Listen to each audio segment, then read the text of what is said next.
और बड़ी खबर आपको बता दें, कानपुर हादसे पर रेल मंत्री अश्विनी वैष्णव का पोस्ट सामने आया है। इंजन ट्रैक पर रखी किसी चीज से ये गाड़ी यहां पर ट्रेन टकराई थी। रेल हादसे के सभी सबूत फिलहाल सुरक्षित रख लिए गए हैं। रेल मंत्री ने कहा कि आईबी और यूपी पुलिस जांच में जुट चुकी है। यात्री कर्मचारियों को कोई चोट नहीं आई है। रेल मंत्री की तरफ से ये बात साफ कर दी गई है कि किसी को भी चोट नहीं आई है। ये गनीमत की बात रही है, सभी यात्री सुरक्षित हैं। लेकिन उन्होंने कहा है कि आईबी और यूपी पुलिस अब जांच में जुट चुकी है। जो भी सबूत मिले हैं ट्रेन के वहां टकराने के, उसे सुरक्षित रख लिया गया है सबूतों को। इंजन ट्रैक पर रखी किसी चीज से ट्रेन टकराती है, जिसके बाद यह हादसा होता है। इस पोस्ट के जरिए अश्विनी वैष्णव रेल मंत्री की तरफ से यह साफ कर दिया गया है।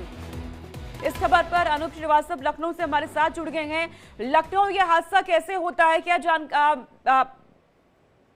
अनूप, यह हादसा कैसे होता है? आप ये जानकारी किस तरीके से आपको मिली है, जानकारी दीजिएगा। देखिए, हादसे का समय जो है रात को 2:35 पर है। 2:35 पर साबरमती एक्सप्रेस जो है वाराणसी से अहमदाबाद जा रही थी और कानपुर के पास गोविंदपुरी और भीमसेन स्टेशन है, इन दोनों के बीच में जो है ये हादसा हुआ है। गनीमत ये थी कि चूंकि दो स्टेशन आसपास के थे, 500 मीटर की दूरी पर थे, लिहाजा ट्रेन की रफ्तार धीमी थी, जिसकी वजह से ट्रेन जब डिरेल हुई तो कोई बड़ा हादसा या जान माल का नुकसान नहीं हुआ।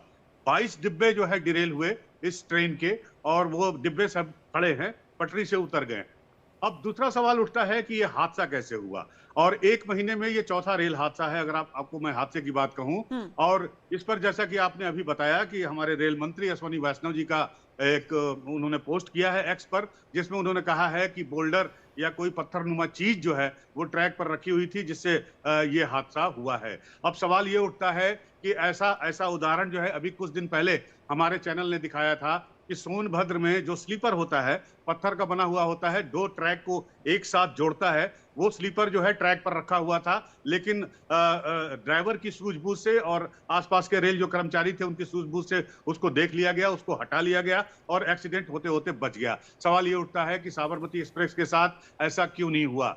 अगर इस बात की आशंका व्यक्त की जा रही है कि ये हादसे साजिश की वजह से हो रहे हैं, तो ट्रेन के गुजरने के पहले ट्रैक की निगरानी क्यों नहीं की जा रही है? अगर ट्रैक पर बोल्डर रखा हुआ था या स्लीपर रखा हुआ था, तो वो स्लीपर वहां पर कैसे आया, किसने रखा? और जब इस तरह की जानकारी और इस तरह के उदाहरण जब आपके सामने पहले से थे, तो आप रेल प्रशासन जो है वो प्रिकॉशंस क्यों नहीं ले रहा है?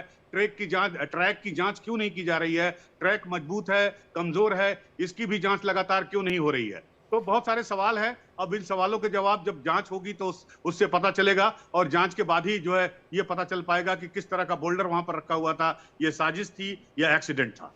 लेकिन अनूप, ये समझाइएगा, ये किस तरह की साजिश का इशारा किया जा रहा है? हजारों लोग ट्रेन से सफर करते हैं और जिस तरह के हादसे एक के बाद एक बार लगातार होते जा रहे, लोगों के मन में एक डर बन गया है, ट्रेन से सफर करे भी या ना करे, लेकिन करना होता है।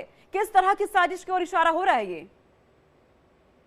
देखिए, जो हादसा गोंडा में हुआ, गोंडा में जो हादसे का प्रथम दृष्टया कारण सामने आया वो ये था कि ट्रैक कमजोर था, वहां पर ट्रैक जो है गड़बड़ थी, कॉशन नहीं लगाया गया था। कॉशन का मतलब कि रेलवे की जो रेल की रफ्तार है वो 15 किलोमीटर से ऊपर नहीं होनी चाहिए ट्रैक से गुजरते हुए, खराब अगर ट्रैक है तो वो चीज वहां पर नहीं थी। उसके बाद सोनभद्र में एक्सीडेंट हुआ, वहां पर एक्सीडेंट होते होते बचा, वहां पर जो है वो बोल्डर रखा हुआ था और उसको हटा लिया गया। एक एक्सीडेंट बच गया, लेकिन दूसरा एक्सीडेंट हो गया, दो बोगी जो है वो उतर गए ट्रैक से। उसके बाद ये कानपुर का हादसा हो गया। सोचिए, साबरमती एक्सप्रेस एक बहुत ही महत्वपूर्ण ट्रेन है, 2 महत्वपूर्ण राज्यों को, प्रधानमंत्री के राज्य हैं जो दोनों, वाराणसी जो है प्रधानमंत्री का संसदीय क्षेत्र है और गुजरात उनका घर है। तो गुजरात से वाराणसी को जोड़ने वाली ट्रेन, इतनी इंपॉर्टेंट ट्रेन जो है वो जा रही है, और वहां पर ट्रैक कमजोर है या बोल्डर रखा हुआ है या पत्थर रखा हुआ है, तो इसका ट्रेन गुजरने के पहले जो है ट्रैक की जांच क्यों नहीं की जा रही है? आखिर ये सवाल तो रेल पर भी उठता है ना। और रहा सवाल साजिश का, तो अगर साजिश की आशंका आपको लग रही है, साजिश हो रहे हैं और साजिशन अगर ट्रेन एक्सीडेंट हो रहे हैं, तो साजिश को रोकने के लिए क्या कदम उठाए जा रहे हैं? क्यों नहीं आप जो है विजिलेंस क्यों नहीं बढ़ा रहे हैं आप? और इस पर तमाम जो अधिकारी जो मौके पर पहुंचे होंगे, अनूप, उनकी तरफ से क्या कहा जा रहा है? जब वो मौके पर पहुंचे उन्होंने वहां पे क्या समझा? देखिए, 2 बातें हैं। पहली बात की राहत और बचाव कार्य के लिए वहां पे NDRF, RPF, GRP, local police और साथ में जो स्थानीय वॉलंटियर्स हैं वहां पर पहुंच गए हैं। जहां एक्सीडेंट हुआ है वहां पर पहुंचने का रास्ता नहीं है, इसलिए वहां पर बुलडोजर भेजे गए हैं, तकरीबन 1 दर्जन बुलडोजर वहां पर गए हैं। वो रास्ता बना रहे हैं ताकि रास्ता बन जाए तो क्रेन वगैरह जो है वहां तक पहुंचाई जा सके, और साथ ही साथ जो यात्री उस ट्रेन में सवार थे उनको वहां से निकाला जाए सुरक्षित, वहां से उनको सेफ पैसेज दिया जाए।